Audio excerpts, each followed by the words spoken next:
ராவணா பார்வையாளர்கள் அனைவருக்கும் வணக்கம். பரபரப்பாக எதிர்பார்க்கப்பட்ட ஒரு சம்பவம். முதலமைச்சர் விஜய் தன்னுடைய ஆட்சியை தொடருவாரா? அதற்கான நம்பிக்கை வாக்கெடுப்பு இன்று சட்டமன்றத்தில் நடந்தது.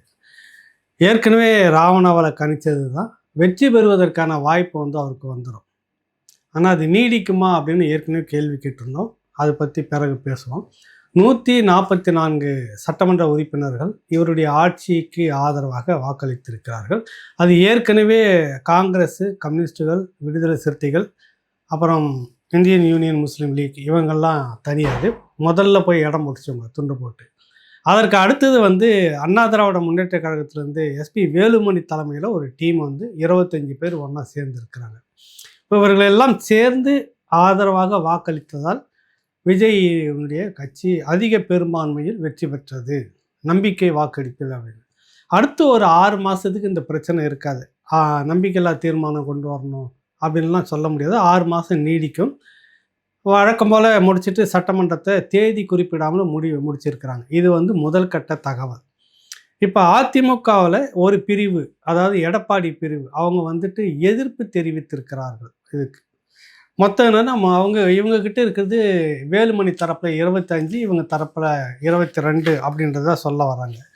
இப்போ இந்த 22 தரப்பில் முறைப்படி கொறடா இருக்குதுல்ல, அரசு தரப்பு, அதிமுக தரப்பு கொறடா, அவர் முறைப்படி எழுந்து பேசுறதுக்கு அனுமதி இல்லை, இவங்க தான் அப்படின்ற ஒரு எதிர்ப்பாங்க உள்ள சலசலப்பு வந்திருந்தது, பார்த்துருப்பீங்க. அதை ஏற்கனவே நம்ம பேசியிருந்தோம். நேற்று பேசும்போது கொறடா, அதிமுக தரப்பு கொறடா என்பதற்கு பதிலாக கொரோனா என்று குறிப்பிட்டு விட்டு தவறுதலாக பேசியிருந்ததுக்காக வருத்தம் தெரிவிச்சுக்கிறேன். இந்த நேரம் வந்தோடனே அது ஞாபகம் வந்தது, அதையும் சொல்லிடணும். அடுத்தது இது என்ன நடக்கும் அப்படின்னா, வழக்கம் போல் அசம்பிளி சபாநாயகர்கிட்ட எடப்பாடி தரப்பு ஒரு கடிதம் கொடுப்பாங்க. முறைப்படி சட்டப்பூர்வமாக அதிகாரப்பூர்வமானவர்கள் நாங்கள், இந்த 25 பேர் அரசு கொறடா, எங்கள் தரப்பு கொறடா சொன்னதுக்கு எதிராக அவர்கள் நடந்து கொண்டார்கள், வாக்களித்தார்கள், அது சட்டப்படி ஏற்கக்கூடாது என்று நீங்கள் அறிவிக்க வேண்டும் என்று கடிதத்தை கொடுப்பார்கள். சரி, இங்கே என்ன நடக்கும்னா, வேலுமணி தரப்பில் அதிக பெரும்பான்மையாக 3 ஒரு பங்கு நாங்கள் இந்த பக்கம் வந்திருப்பதால் நாங்கள் கூடி முடிவெடுத்து எங்கள் தரப்பில் ஒரு கொறடாவை நாங்கள் நியமிப்பதற்கு எங்கள் சட்டப்பூர்வமாக எங்களுக்கு இருக்குது, அப்படி அதனால் எங்கள் மீது நடவடிக்கை எடுக்க கூடாது என்று சபாநாயகருக்கு ஒரு கடிதம் கொடுப்பார். 2 கடிதத்தையும் ஒரு வாங்கி வைத்து கொண்டு இருப்பார். இதுக்கு மேலே என்ன நடக்கும்னா, அதிமுக தரப்பில் ஆளுநர்கிட்ட ஒரு மனு கொடுக்கலாம். ஆனால் ஆளுநர் சட்டமன்ற தலைவருக்கு, சபாநாயகருக்கு உத்தரவெல்லாம் இட முடியாது. கடிதம் கொடுக்கலாம், ஆளுநருக்கு ஒரு கடிதம் கொடுக்கலாம். இந்த மாதிரி இப்படி நடந்திருக்கு, இது சட்டத்துக்கு புறம்பானது, முறைப்படி 47 சட்டமன்ற உறுப்பினர்களும் கையெழுத்து போட்டு குழு தலைவராக எடப்பாடி அவர்களை நியமித்து, அதிமுக கட்சியினுடைய உங்களுக்கு கட்சி தலைவராக அவர் ஏற்கனவே எல்லாம் ஒருமனதாக கட்சியினுடைய பொதுக்குழுவில் முடிவெடுத்திருக்கிறாங்க, வாக்களித்து அவர் நியமித்திருக்கிறார்கள். அவர்தான் இப்படி நியமித்திருக்கிறார். இதுதான் ஏற்கனவே நீதிமன்றத்தில் இப்படி ஒரு வழக்கு நடந்திருக்கிறது. அங்கே இந்த சட்டமன்ற கட்சியா இல்லை அரசியல் கட்சியா அப்படின்றப்ப, அரசியல் கட்சி எது, அதுதான் எடப்பாடி. சட்டமன்றத்துக்குள்ளே பிரிஞ்சு இவங்க சொல்கிறாங்கல்ல, இந்த மாதிரி பிரிஞ்சு நடத்துறது, அந்த கட்சி எடுபடாது, சட்டமன்ற கட்சி முடிவு அப்படின்ற மாதிரி பார்ப்பாங்க. அது அரசியல் கட்சி முடிவு அப்படின்னு பார்ப்பாங்க. அரசியல் சாசனம் ஏற்கனவே சொல்லியிருக்கிற தீர்ப்பு அடிப்படையில் என்னன்னா, அரசியல் கட்சி தலைவராக இருந்து முடிவெடுக்கிறது என்னது, அப்போ அவர் நியமித்த கொறடா இருக்குதுல்ல, அதுதான் செல்லுபடியாக. அந்த கட்சி வாக்கு போடக்கூடாதுன்னு முடிவெடுத்திருக்கு, அதை மீறி போட்டதால் இவர்கள் செல்லாது அப்படின்றது தான் வரும். இது நீதிமன்ற நடவடிக்கை ஏற்கனவே நம்ம பேசியிருக்கிறோம், அதுதான் நடக்கும், அதை நோக்கி தான் போகும். ஆளுநர்கிட்ட பேருக்கு ஒரு புகார் கொடுப்பாங்க, அது பார்வைக்கு சரியாக இருக்கும், அன்றைய செய்திக்கு சரியாக இருக்கும் மொழியே. ஆளுநர், தமிழக ஆளுநர் சபாநாயகருக்கு உத்தரவுலாம் விட முடியாது, அப்படிலாம் ஒன்றும் நடக்காது.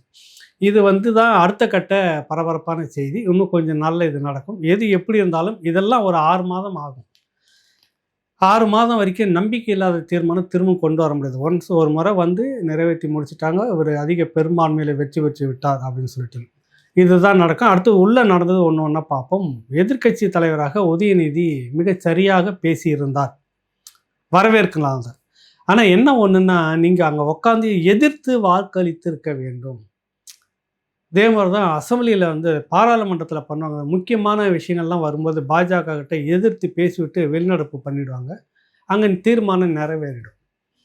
தமிழ்நாட்டுக்கு எதிரான விடயங்களில் திமுக நிறைய விஷயங்கள்ல இப்படி தான் பண்ணது. உங்களுக்கு நிறைய பட்டியல் இருக்குது. எதிர்த்து வாக்களிக்கிறதை விட்டுட்டு வெளிநடப்பு பண்ணுறோன்னு முறுக்கிக்கிட்டு வெளியில் வந்துடுவாங்க. அதே போல தான் இன்றைக்கி இவங்களுடைய ட்ராமா இருந்தது. அவர் வராரு, இவரை பார்க்குறாரு, ஸ்டாலினை மரியாதை நிமித்தமான சந்திப்பு, சரி அதெல்லாம் ஒன்றும் பிரச்சனை இல்லை, காலில் விழுந்து கும்பிட்றாரு. அப்புறம் பார்த்தா இந்த பக்கம் வந்துட்டு நாங்கள் வந்து இந்த ஆட்சி தொடர வேண்டும் என்பதற்காக, கவர்னர் ஆட்சி வந்துவிடக்கூடாது என்பதற்காக நாங்கள் வெளிநடப்பு செய்கிறோம் அப்படின்ட்டு போகிறீங்க. என்ன அப்படின்னு அதில் ஒரு இது இடிக்குது, நிறைய விஷயங்கள் இடிக்குது. நான் உன்னை கண்டுக்கக்கூடாது, நீங்கள் என்ன கண்டுக்கக்கூடாது, இதுதான் அரசியலா அப்படின்ற கேள்வியும் இருக்குது இதுக்குள்ளாக.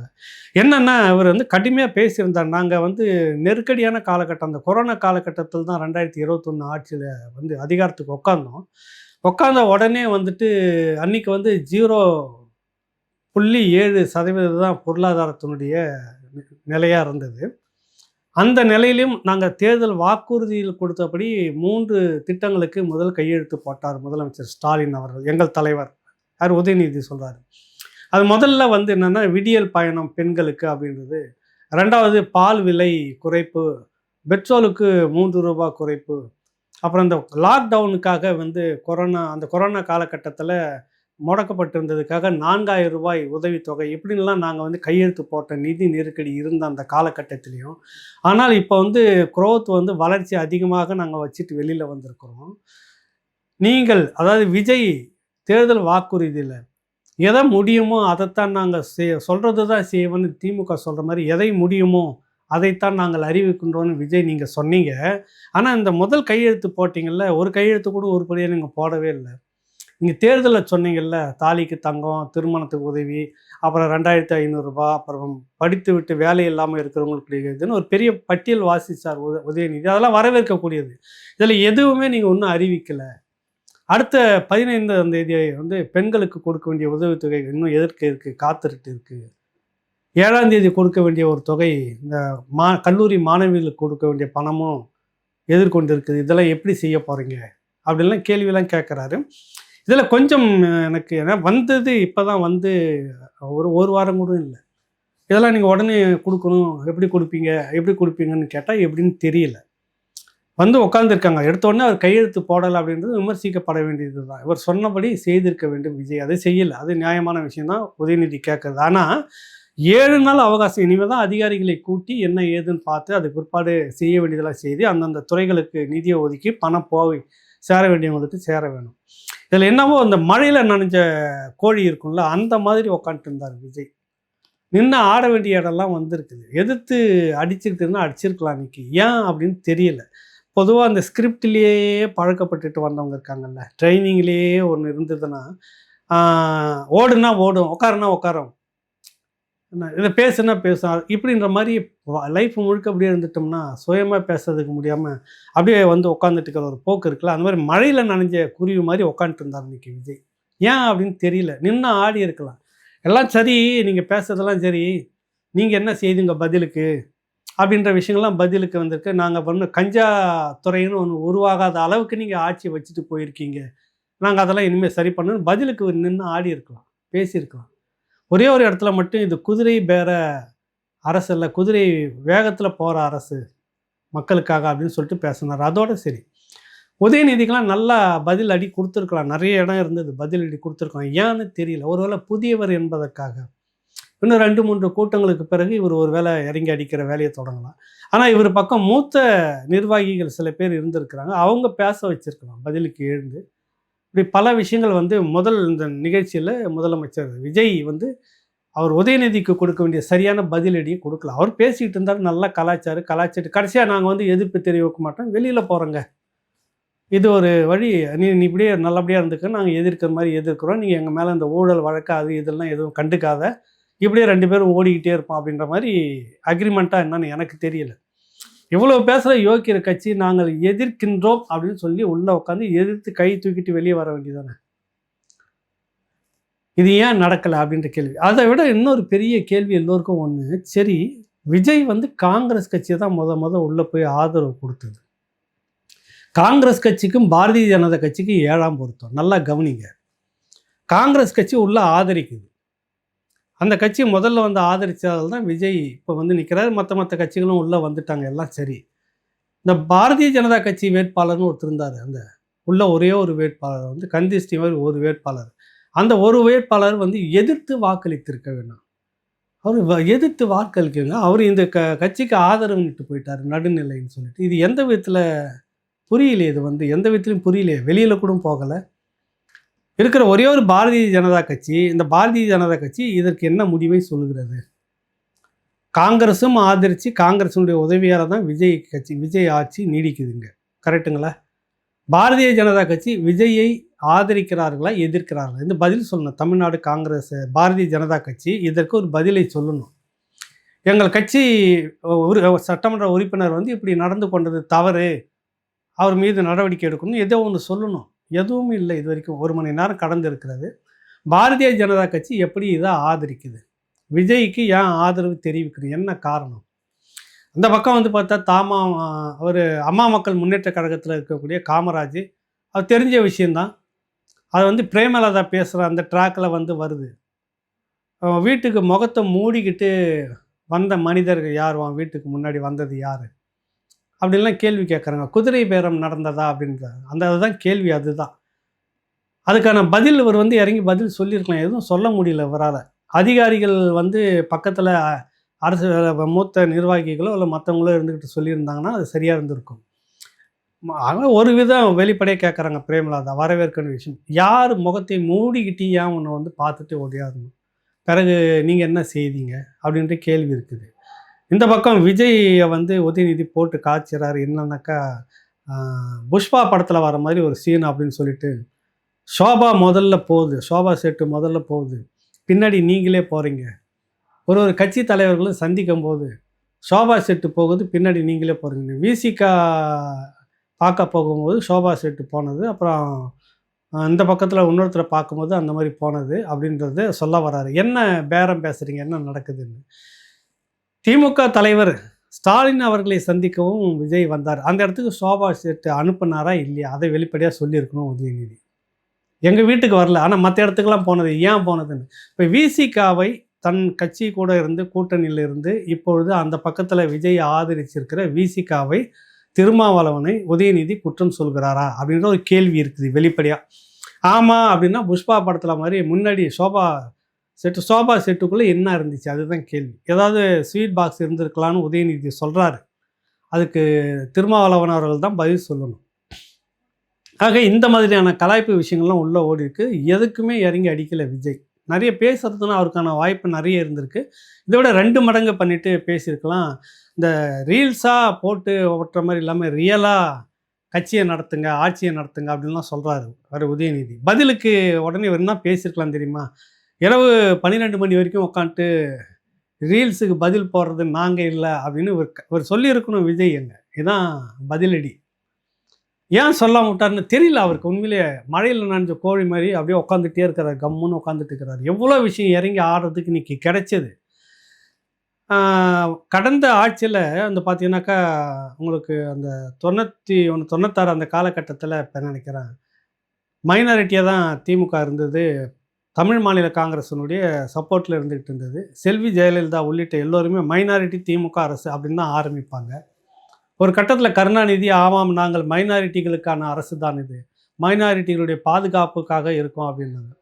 இப்போ மைனாரிட்டிகள்னால் இஸ்லாமியர்களும் கிறிஸ்தவர்களும் முன் இருக்கக்கூடிய சிறுபான்மை மக்களும் அவங்களுக்கான பாதுகாப்பு அரசு. இப்போ பெரும்பான்மை மக்கள்னு இருக்கிறாங்கல்ல, இந்துக்கள்னு சொல்கிறாங்களா, அவங்க என்ன வந்து முழு நேரமும் தடியும் வேலும் வச்சு சுற்றிக்கிட்டே இருக்கிறாங்களா? இல்லை சிறுபான்மையினருக்கு என்ன பாதுகாப்பு இல்லாமல் போயிடுச்சா அப்படின்ற கேள்வி அடிக்கடி. இது மைனாரிட்டிக்கான பாதுகாப்பு இங்கே என்ன மைனாரிட்டி? குஜராத் மாதிரி என்ன நடந்ததா தமிழ்நாட்டில்? நீங்கள் என்ன பாதுகாத்துட்டீங்க? கேள்வி அன்றைக்குமே இருந்தது. அதை தான் இன்றைக்கும் வந்து இவர் சொல்கிறார். இந்த இதில் வந்துட்டு இது மைனாரிட்டிக்கான அரசு விஜய் தரப்பில் சொல்கிறாரு. கடைசியாக வந்து பேசும்போது இது வந்து மைனாரிட்டிக்கான அரசு, நாங்கள் மைனாரிட்டியாக தான் இருக்கிறோம். கருணாநிதி அன்று சொன்ன அதே பதிலை விஜய் என்று சொன்னார். உருப்படியாக அது ஒன்று செய்துட்டார். உங்ககிட்ட இருந்து தான் நான் காப்பி அடிக்க முடியும் அப்படின்ற மாதிரி சொல்கிறாரா என்னன்னு தெரியல. இறங்கி நின்று இருக்கலாம். நாங்கள் வந்து மக்கள் வரி பணத்தில் நடந்த முறைகேடுகள் குறித்து இந்த அரசு தெல்ல தெளிவாக ஒரு விசாரணை நடத்தி அவர்கள் மீது ஊழல் நடவடிக்கை எடுக்கப்படும் பேசியிருக்கணும். இன்றைக்கி அனல் பறந்துருக்கணும், தெரிக்க விட்டுருக்கணும் உதயநிதியெல்லாம். இல்லை ஒன்றுமே இல்லை, பேசாமல் உட்காந்துட்டார். நிறைய வழி இருந்தது. ஒரு பிரச்சனையும் இல்லையே, சைலண்ட்டாக இருந்துட்டு 2 இடத்துல மட்டும் ஒரு பதில் சொல்லிட்டு உட்காந்துட்டாரு. உதயநிதி நல்லா நின்று ஸ்கிரிப்ட் அவருக்கும் எழுதி கொடுக்கப்பட்டது, அதுதான் வாசித்தார். நின்று கலாய்ச்சிட்டு போயிட்டார். பதிலுக்கு இவர் இந்த மாதிரி சொல்லியிருக்கலான்னு சொல்ல வர. அப்புறம் அதை அடுத்தது பிரேமலதா அம்மா அவங்களும் நல்லா பேசுனாங்க, கேட்டாங்க. அவருக்கான ஜோதிடர்கள்லாம் போட்டு வச்சுக்கிறது எந்த விதத்தில் அது சரியானது இதுன்னு தெரியல. இதெல்லாம் வந்துட்டு உண்மையிலே எனக்கு நான் அந்த ஜோதிடர்கள் நிறைய விஐபிகள் கூட நான் பழகியிருக்கிறேன். அந்த 35 வருஷத்தில் நிறைய பேரை கூட இருந்திருக்கிறேன், பேசியிருக்கிறேன், ரொம்ப நட்பாக பழகியிருக்கிறேன், கலாய்ச்சிருக்கிறேன். ஒரு ஜோதிடர்லாம் நான் ஓவராக கலாய்ச்சி, பெரிய மனிதர், இப்போ பேரை சொன்னா இருக்கான், ஒரே வாரத்தில் உனக்கு 3 வாரத்தில் ஒரு பெரிய கெடுதல், நீ இருக்க மாட்டே நீ அப்படின்னாரு. சத்தியமாக சொன்னார். சொல்லி ஆயிடுச்சு, பல வருஷத்துக்கு மேலே ஆகிப்போச்சு. நல்லா தான் இருந்துட்டு இருக்கிற, ஒரு பிரச்சனையும் இல்லை. அது ஏதோ ஒன்று சொல்லுது, அது நடந்துருது. அதை வச்சு அவங்க வந்து பெரிய அளவில் கொண்டாடுற போக்கில் செல்வி ஜெயலலிதா அவர்களுக்கான ஜோதிடர் எங்கே இருந்தார்? இந்த அம்மா துர்கா ஸ்டாலின் அவர்களுக்காக ஒரு ஜோதிடர் இருந்துகிட்டு இருந்தார், எங்கே போனார்? அதுக்கு முன்னாடி கேரளாவிலலாம் போயிட்டு ஒரு பனிக்கரை பார்த்துட்டு வந்திருந்தாங்க நிறைய விஐபி. ஏன்னா அந்த அம்மாவுக்கு சரியாக கணிச்சு கொடுத்தது அவர் தானே. அந்த ஜோதிடர் எங்கே போனார்? இப்படி பல கேள்விகள்லாம் இருக்குது. ஜோதிடம் பொய்ன்னு நான் சொல்ல வரல. எனக்கு தெரிஞ்சு ஒரு 2-3 நண்பர்கள் இருக்கிறாங்க, மிக சரியாக துல்லியமாக ஒரு சயின்ஸ் மாதிரி கணக்கு போட்டு இதுதான் சொன்னாங்க. எனக்கு ரொம்ப ஆச்சரியமாக இருந்தது. அதில் ஒருத்தர் மறைந்த நெல்லை வசந்தன் அவர்கள், இன்னும் 2 பேர் இருக்கிறாங்க. ஒருத்தர் விமான ஓட்டின்னு சொல்லக்கூடிய பைலட்டு. அப்புறம் கள்ளக்குறிச்சியில் நான் பார்த்த ஒரு தம்பி, பட்டுக்கோட்டையில் இருக்கக்கூடிய இவங்கெல்லாம் வந்து ஓரளவுக்கு கணிச்சு மிக சரியாக ஒரு 90% துல்லியமாக இருந்தது. அதனால் இந்த ஜோதிடம் வந்து அது அவரவர் நம்பிக்கை. தோழர் திருமாவளவன் சொன்ன மாதிரி. ஆனால் சட்டமன்றத்தில் இது எல்லாமே கலாய்ச்சாங்க. அவர் வன்னியை சார்ந்து விடுதலை சிறுத்தைகளுடைய வன்னியரசு அவர் கூட இதை பேசுகிறாரு, பிரேமலதா பேசுகிறாங்க, மற்றவங்களும் இதை பேசுகிறாங்க. எல்லாம் சொல்கிறாங்கன்றதுக்காக நான் கொண்டு வந்து அரசு பதவி கொடுத்து வச்சுட்டு உட்காந்துருக்க முடியாது இல்லை. இது எந்த விதத்தில் சரியானது? அதை தான் கேட்க வரேன். அப்புறம் உங்களுக்கு இன்னும் வேண்டப்பட்டவங்களாம் நிறைய பேர் இருப்பாங்க, அவங்களுக்கு என்ன பதவி கொடுத்து உட்கார வைப்பீங்க அப்படின்ற கேள்வி வருதா இல்லையா? நான் தப்பாலாம் சொல்லலை. வேண்டப்பட்டவங்கன்னா இன்னும் உங்களுக்காக நலனில் அக்கறை எடுத்துக்கிற நிறைய பேர் இருக்கிறாங்க. ஜாதகம் சொல்கிற மாதிரி அவங்க நல்லது கெட்டதாக அறிவுரை சொல்லியிருப்பாங்க. நீங்கள் வேறு எதையாவது நினச்சிக்காத. இப்போ அவங்களுக்குலாம் அரசு பதவின்னு எதனா போட்டு கொடுத்துருவீங்களான்ற கேள்வி இருக்குது. இதுதான் வந்து ஒரு காமெடியான ஒரு ஆட்சி. இது பல கேள்விகள் இருக்குது. உண்மையிலேயே வந்து ஒரு காமெடியாக தான் இருக்குதா அப்படின்ற கேள்வி இருக்குது. ஏதோ ஒரு படம், அந்த படத்து பேர் எனக்கு ஞாபகம் இல்லை. தனுஷ் நடித்தது, கூட விவேக் வந்து நடிப்பார். இவருடைய காதலி வந்து ஆந்திராவில் இருக்கும். அங்கே போய் வீட்டுக்கிட்ட வர்றது தான் ஒரு விவேக் ஒரு டான் இங்கேருந்து கூட்டின்னு போவாங்க. அங்கே போனோன்னு உண்மையிலே ஒரு பெரிய டான் சந்திச்சிடுறாங்க ரோட்டில். அடிக்கிறப்ப சரி மக்களுக்காக வேண்டி பாவலா காட்டணுமென்னு ஓங்குன்றப்ப அவருக்கு கரண்ட்டில் அந்த கம்பி பட்டு அவர் ஊந்துருவார். நாம தான் அடித்து விழுந்துட்டுதா மக்கள்லாம் நினைக்கிறாங்க, ஒரே கோஷம். சரி இதை அப்படியே மெயின்டைன் பண்ணணும், கதை சரியாக பொருந்தி வருதா? சரி டான் ஆகிட்டார் விஜய். இன்னும் இங்கேன்னு குறுக்குன்னு எடுக்குமோ ஓடிட்டு பாரு, அவரை சந்திக்கிறது, இங்கே போகிறது, இங்கே மேலே ஏறுறது, இங்கே இறங்குறது. அது அப்படியே நடந்துச்சு நேற்று முழுக்க. இவரை போய் சந்திக்கிறது, அவரை போய் சந்திக்கிறது. என்ன இது? விஜய் அந்த விவேகனுடைய கேரக்டரும் விஜய் இப்போ நடந்துக்கிறதும் காமெடியான சித்தரிக்கலை. நீங்கள் வந்துட்டீங்க, முதலமைச்சராக வந்துட்டீங்க, அங்கே பெரும்பான்மையை நிரூபிக்கணும். நாகரிக சந்திப்புன்றது ஒன்று இருக்குது. நீங்கள் எதுக்கு இந்த மாதிரி நடந்துக்கிட்ட விதம் ஏன் அப்படின்ற ஒரு கேள்வி இருக்குது. ஒன்றும் புரியலை, இதில் என்னமோ இருக்குது. நேற்று நீங்கள் போய் சந்திச்சுட்டு வரீங்க, ஸ்டாலின் காலில் விழுந்து ஆசீர்வாதம் வாங்குறீங்க, நல்ல ஆலோசனையை நான் சொன்னேன் அப்படின்னு அவர் சொல்கிறாரு. இன்றைக்கி பார்த்தாக்கா உதயநிதி பேச்சுட்டு, நாங்கள் இருந்தாலும் நாங்கள் வெளியில் போகிறோங்க, எதிர்ப்பு தெரிவித்து ஓட்டு போடலை, ஆனால் நாங்கள் கலந்து கொள்ளவில்லை அப்படின்றாங்க. இதெல்லாத்தையும் நினச்சி பாருங்கள். பேருக்கு ஒரு வசனம் பேசிட்டு போயிருக்கிறார் உதயநிதி விஜய்க்கு எதிராக. இது வந்து நீங்கள் சொன்னதை ஒரு முதல்ல கையெழுத்து போடலை எப்படி? அப்புறம் வந்து இன்னொரு விஷயத்த உதயநிதி பேசுறது ஏற்க முடியாது. என்னென்னா 7 நாள் தான், 4ஆம் தேதி அது பிற்பாடு இன்றைக்கி இது ஆகிருக்கு, ஒரு 7 நாள் என்னவோ ஆகிருக்கு. இதுக்குள்ளாகவே மக்கள் கடுமையாக எதிர்க்க ஆரம்பிச்சிட்டாங்களாம் விஜயை. 5 வருஷமாக இருந்த திமுகவை எதிர்க்கலையா மக்கள்? மடியில் வச்சு கொண்டாடிக்கிட்டு இருந்தாங்களாம், கொஞ்சிக்கிட்டு இருந்தாங்களாம். இந்த 7 நாளில் ஏண்டா வாக்களித்தோம் அப்படின்னு சொல்லிட்டு இந்த மக்கள் கேட்க ஆரம்பித்தார்கள். இந்த திட்டம் என்ன ஆச்சுன்னு கேட்க ஆரம்பிச்சிட்டார்கள். இதை யாராவது நம்புவாங்களா? ஒரு அவகாசம் வேணும், குறைஞ்சது ஒரு 6 மாதமாவது அவகாசம் வேணும். எடுத்த உடனே விஜய் இல்லையே, மக்கள் கேள்வி கேட்க தொடங்கிட்டாங்களாம். இவங்க வீட்டுக்கு மட்டும் வந்து சொல்லிட்டு போயிருப்பாங்க போல. யார்? உதயநிதி வீட்டுக்கு மட்டும் மக்கள் கேள்வி கேட்கிறார்கள் அப்படின்ற. முதல்ல உங்கள் அப்பாவை ஏன் சேகர்பாபு தோக்கடிச்சார்ன்றதுக்கு அங்கே ஒரு விசாரணை நடத்துங்க. அதை விட்டுட்டு இங்கே வந்துட்டு மக்கள் வந்து இப்பொழுதே கேட்க ஆரம்பித்தார்கள், ஏன் இந்த ஆட்சிக்கு வாக்களித்தோம். அது எல்லாருக்கும் இருக்குது பொதுவான இது. உழுதவன் ஒருத்தன் இருக்க, அறுத்துக்கிட்டு போனவன் ஒருத்தன்ற கேள்வி எல்லா மக்கள்கிட்டையும் வெளிப்படையாகவே பேசுது. இது எப்படி நடந்ததுன்னு ஒன்றும் தெரியலன்றதெல்லாம் நிறைய குழப்பத்தில் இருக்குது. அதெல்லாம் ஒரு பக்கம்.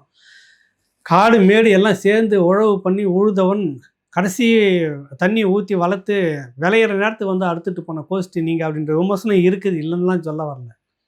அதற்காக உதயநிதி சட்டமன்றத்தில் இந்த 7 நாட்களுக்குள்ளாகவே மக்கள் வந்து உங்களை விமர்சிக்க தொடங்கி விட்டார்கள், நீங்கள் எதுவும் செய்யலைன்னா இது கேலி கூத்தா இருக்குது. அந்த இடத்துல இறங்கி விஜய் பேசியிருக்கணும், என்னன்னு தெரில. அப்படியே இப்படி உட்காந்துட்டாரு.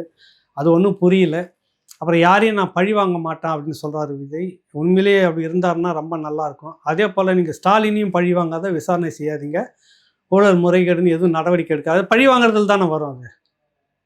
நீங்கள் என்ன தான் நடவடிக்கை எடுத்துட்டாலும் எங்களை இந்த அரசு பழி வாங்குகிறது அப்படின்னு ஸ்டாலின் தரப்பில் சொல்லுவாங்கல்ல.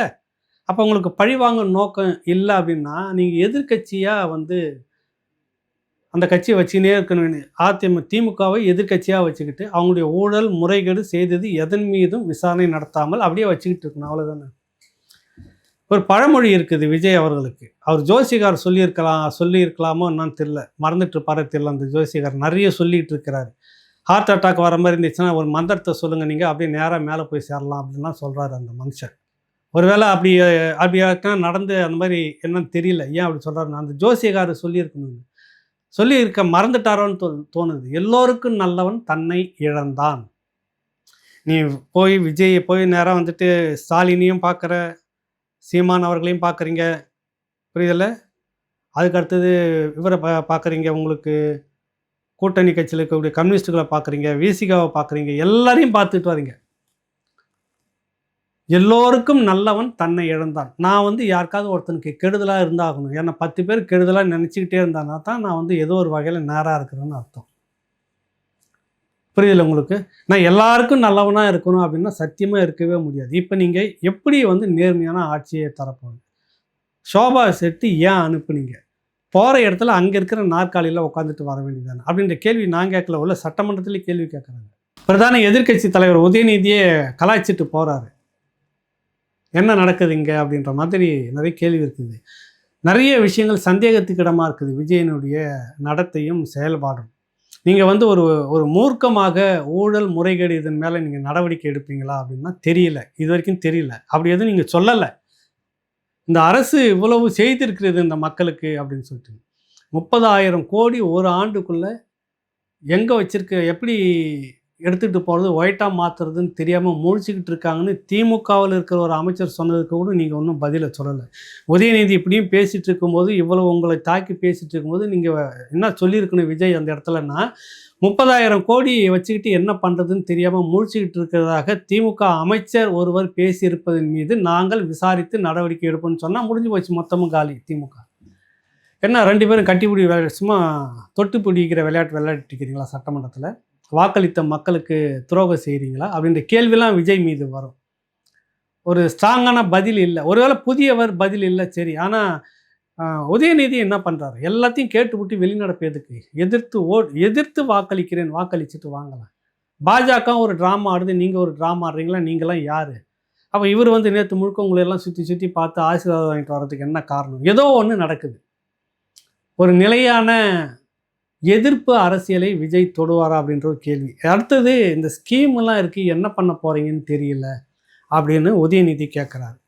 இதை தான் நாங்களும் கேட்டுட்ருக்குறோம். நீங்கள் கொடுத்த ஸ்கீம் இருக்குல்ல, நீங்கள் கொடுத்த அந்த நலத்திட்டங்கள்லே 10 லட்சம் கோடி கடன் வந்துருச்சு உதயநிதி. அப்பா ஸ்டாலின் இவ்வளோ திட்டங்களை அறிவித்தார், நீங்கள் பேசிங்க, இதை சொல்லித்தான் ஓட்டு கேட்டீங்க. திருப்பி நாங்கள் வந்தால் இந்த விடியல், அடுத்த விடியல் 2.0 என்னென்னவோ பேர்லாம் வச்சுட்டு இருந்தீங்க. மீண்டும் உங்கள் ஆட்சியை வந்து மக்கள் விரும்புகிறார்கள் அப்படின்லாம் நிறைய கூகுளில் திறந்தீங்கன்னாவே இதே விளம்பரம் தான். இதை கொடுத்தோம், அதை கொடுத்தோம், எல்லாம் எதை கொடுத்தோம்னா 10 லட்சம் மக்கள் நலத்திட்டத்துக்காக வாங்கினோம் 10 லட்சம் கோடி. எந்த நலத்திட்டங்களை செய்தீங்கன்னா வெள்ளை அறிக்கைன்னு கேட்டப்ப நக்கல் பண்ணது உங்கள் அமைச்சர், திமுக அமைச்சர்.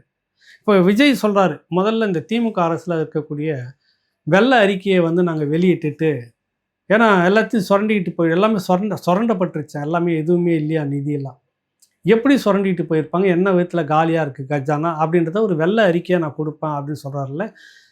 எனக்கு அதுவே சந்தேகமாக இருக்குது. ஏன்னா இதை பற்றி நான் தனி வீடியோ ஒன்று பண்ணுறதா இருக்கிறேன். இப்போ அவர் வச்சிட்டு இருக்கிறார்ல முதலமைச்சர் விஜய்க்கு பக்கபலமாக வச்சுட்டு இருக்கிற அதிகாரிகள், இவருக்கான சிஎம் செக்ரட்டரியில் இருந்த அந்த வட்டத்தில் இருக்கக்கூடிய அதிகாரிகள் எல்லாருமே ஏற்கனவே திமுகவுக்கு மிக உச்ச நெருக்கமாக இருந்த ஒரு அதிகாரிக்கு வேண்டப்பட்டவரில் தான் இப்போ இந்த அரசில் வந்து வச்சுட்டு இருக்கிறார் உதய். நிறைய அது தனியாக நான் பேசுகிறேன், நிறைய விஷயங்கள் இருக்குது. அது யாரும் தொடாத ஒரு சப்ஜெக்ட்டு நான் பேசுகிறேன், கட்டாயம் பேசுகிறேன். அதில் ஒரு பெரிய சிக்கல்லாம் வரலாம், அதை பற்றி ஒன்றும் பிரச்சனை இல்லை, பேசித்தான் ஆகணும். இதெல்லாம் வச்சுக்கிட்டே விஜய் வந்து வெள்ளை அறிக்கை வந்து கொடுத்துருவாராம்.